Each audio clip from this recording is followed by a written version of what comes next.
Assalamualaikum warahmatullahi wabarakatuh សួស្តីបងប្អូនទាំងអស់គ្នាថ្ងៃនេះដែរនេះគឺខ្ញុំចង់បង្ហាញវីដេអូមួយឲ្យបងប្អូនមើលសិនចាំខ្ញុំនិយាយតាមក្រោយ Woman tries feeding married coworker pineapple at work. He slaps it away. អញ្ចឹងខ្ញុំសូមបញ្យល់វីដេអូនេះបន្តិចគឺគេបាននិយាយថាអញ្ចឹងអ្នកដែលថាធ្វើការជាមួយគ្នាហ្នឹងម្នាក់ស្រីហ្នឹងគឺចង់បញ្ចប់ម្នាស់ទៅខាងអ្នកធ្វើការជាមួយមនុស្សប្រុសហ្នឹងហើយម្នាក់ប្រុសហ្នឹងវាយដៃម្នាក់ស្រីហ្នឹងចេញនេះគឺជាមិត្តរួមការងារមិនមែនជាប់ទំនាក់ទំនងអីនោះទេហើយមើលទៅថាមនុស្សប្រុសហ្នឹងវាជាកាច់រឹកកាច់រៀងឬថាមិនទេណាប៉ុន្តែអ្វីដែលបងប្អូនមិនទាន់ដឹងហ្នឹងគឺគេបាននិយាយថាមនុស្សប្រុសម្នាក់ហ្នឹងគឺបានរៀបការរួចហើយម្នាក់ស្រីហ្នឹងដឹងដែរថាមិត្តរួមការងាររបស់គាត់ប្រុសម្នាក់ហ្នឹងគឺបានរៀបការរួចហើយនៅធ្វើរឹកម្នាក់អញ្ចឹងខ្ញុំមិនថាបងប្អូននឹងថាមនុស្សប្រុសម្នាក់ប្រហែលជាគេនឹងដូចធ្វើជ្រុលពេកហើយសើតែដៃចេញប៉ុន្តែសម្រាប់ខ្ញុំវិញអត់តន់គ្រប់គ្រាន់ទេ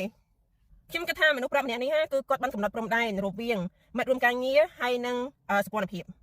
ធ្វើការដឹងធ្វើការពួកអីសម័យឥឡូវមិនថាមនុស្សប្រុសឬក៏មនុស្សស្រីនោះទេគឺនិយាយទៅមានភាពបរាជ័យក្នុងការកំណត់ព្រំដែនហ្នឹងនិយាយទៅបើត្រឹមតែថាមិត្តរួមការងារជាមនុស្សប្រុសក៏ដោយមនុស្សស្រីក៏ដោយគឺតែងតែមាននឹងឯងប៉ុន្តែសំខាន់បំផុតហ្នឹងគឺយើងខ្លួនឯងត្រូវកំណត់ព្រំដែនថាមួយណាជាការងារមួយណាគឺជាសម្ព័ន្ធភាពព្រោះរឿងក្បត់រឿងឯថាមានសហាយមានអីហ្នឹងគឺសិតចាប់ដើមពីចំណុចតូចនឹងមួយ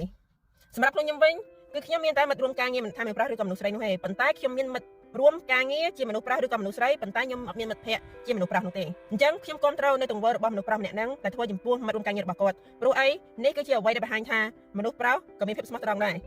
ហើយមនុស្សប្រុសក៏មានសិទ្ធិការពារខ្លួនដើម្បីកុំឲ្យមនុស្សស្រីផ្សេងទៀតមកលុកលាន់ខ្លួនឯងបើសិនជានេះគឺថាដោថាជាមនុស្សស្រីនឹងវិញហើយមនុស្សប្រុសនឹងអ្នកបញ្ចប់គេប្រកាសជាប្តឹងទៅដល់ស្អីគេ HR បាត់